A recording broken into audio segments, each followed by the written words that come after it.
नमस्कार मित्रांनो. प्राप्त माहितीनुसार केंद्र सरकारने 3 नोव्हेंबर 2025 रोजी राजपत्राद्वारे 8व्या केंद्रीय वेतन आयोगाच्या संदर्भ अटी म्हणजेच TOR या जाहीर केल्या आहेत.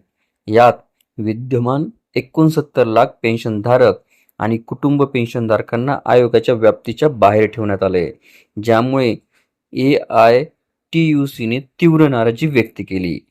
AITUC सरचिटणीस यांनी यावर टीका सुद्धा केली.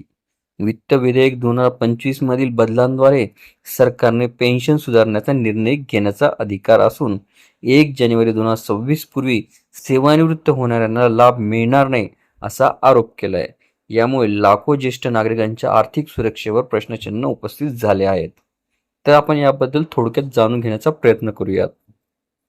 AITUCने TORला अतिप्रतिबंधक म्हटलंय. केंद्र सरकारी कर्मचाऱ्यांसाठी योग्य वेतन, भत्ते आणि सुविधा सुधारण्यास अडथळा होईल असंही म्हटलंय.